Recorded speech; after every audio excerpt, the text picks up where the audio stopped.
A couple verses, starting at verse 17. Paul says, "In giving you this instruction, I do not praise you, because when you come together, it is not for the better, but for the worse. For in the first place, when you come together as church, I have heard that divisions exist among you, and I believe it. And maybe there must be factions among you, in order that those who are approved may become evident among you."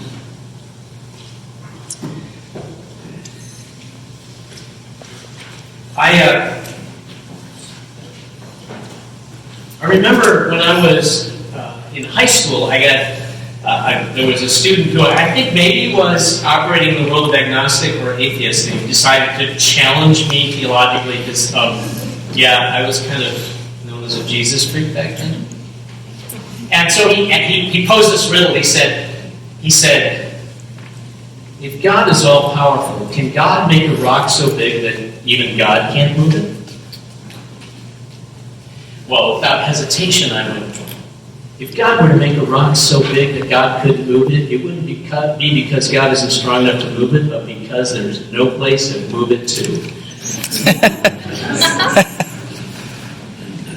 But here's the thing about that, is that was the beginning of me forming an understanding of the nature of the power and authority of God, which I came later, one of my philosophy professors gave me the actual language to describe it. Because we're used to saying, God can do anything. God's all powerful. God can do anything. And so one of my philosophy professors said, no, that's not true. God can do anything that can be done. Oh. And so that little exchange in high school was setting the sort of framework for me to understand that. By the way, I know you're looking at me like, what? Can't God do anything? No, I can name one thing just like this God can't do. Get lost.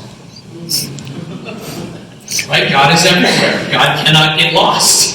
Okay? So, God can do anything that can be done. Now, that's an important bit of theology because of the fact that as we go into the world, we find ourselves confronted by all kinds of questions. Why doesn't God do this? Why doesn't God do that? Why doesn't God fix this? Why doesn't God do that? And the answer starts with the observation that God can do only what can be done. There are things that cannot be done because they're a contradiction on some level. And understanding that helps us do the work of theology. But that wouldn't happen unless somebody was asking the question. And unless somebody was challenging our point of view. In fact, the reason why people get angry when they do theology, when they're having, like they've had a few... I told this happens. They're at the bar, they've had a few beers, somebody says they don't believe in God, and the next thing you know, there's much yelling and screaming. But no one can actually give an answer to the question of God, not at a bar, not after a few beers. And the reason, I take that back, Martin Luther could.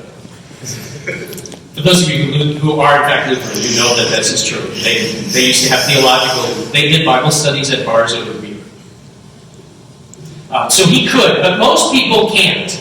In fact, if you were to challenge anybody to explain why they believe in God, they probably couldn't give you a very good answer. They could give you a kind of answer, but not a very good answer, because it turns out, for the most part, our theology, our ideas about God and what it means to be a Christian are really fuzzy and blurry. They lack what's called internal coherence, which means they don't make sense within themselves.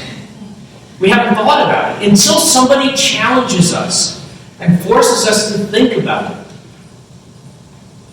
And then there's the other half, and once we get the theology squared and it's starting to make sense, then somebody challenges us about the nature of the world. And that's called external coherence. In other words, the theology has to make sense within and of itself, sitting in a room alone, but it also has to make sense when you walk it out into the world. It has to make sense in the world.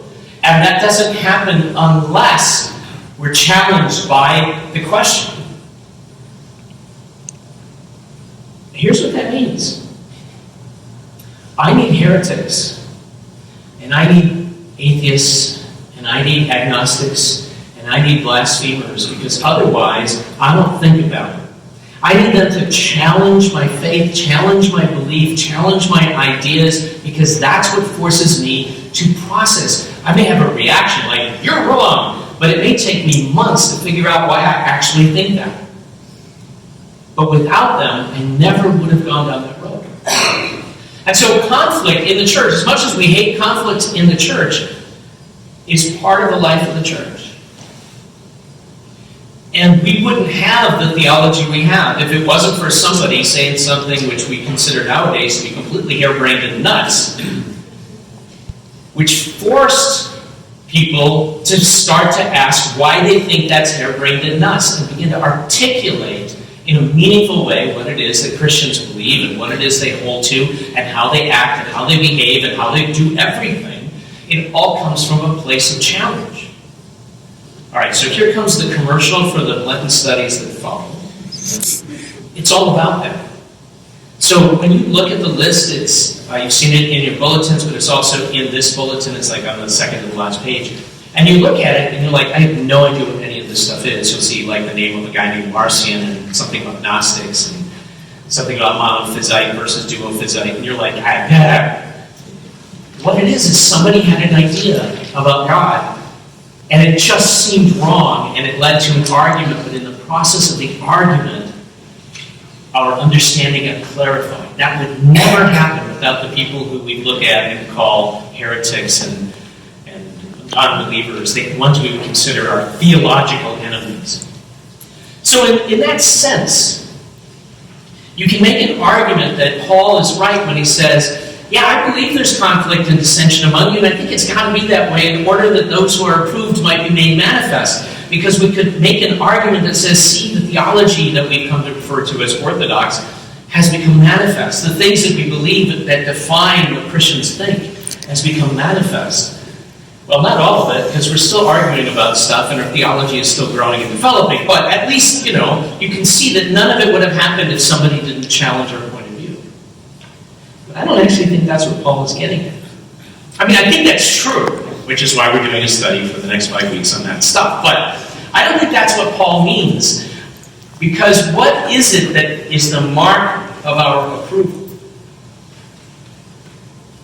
What is it that makes it so that when God sees us, God approves of us? Is it how good our theology is? I wish, because I think I could ace that test.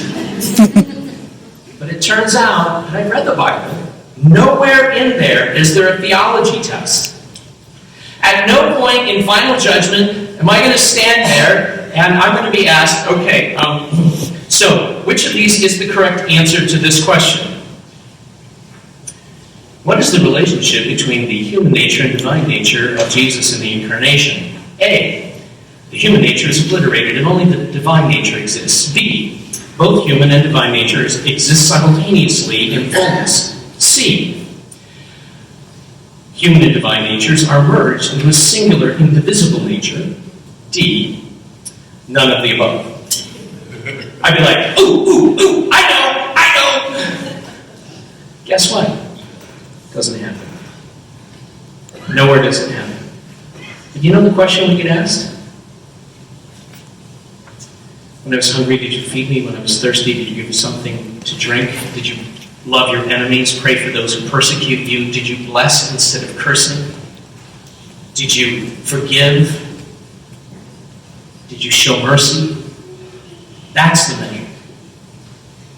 What conflict does, besides honing our intellectual and theological ideas, is it forces us to choose if we're going to live out our Christianity, the love that we're called to, even in those difficult relationships when it feels to us like so much is on the line because, they're wrong and I'm right.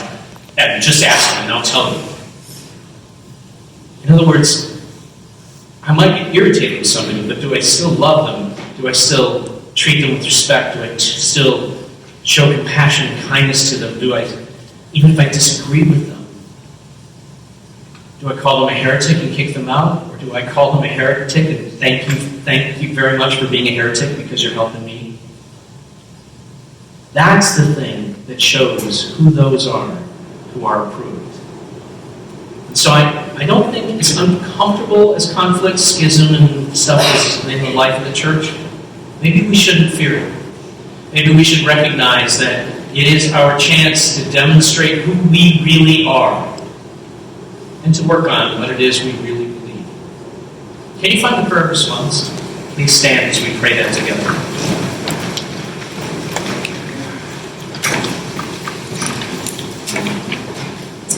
Maybe it is in the fires of conflict that understanding is forged. Maybe it is in disagreement that new possibilities emerge. Maybe it is the arguments and schisms which drive faith toward greater clarity. And maybe, Lord Jesus, maybe I need the heretic and the blasphemer and the schismatic to be the provocateur of my own growth. So thank you for all my theological and ideological opponents. And forgive me when I judge and condemn the very ones whose challenge I so desperately need. Amen.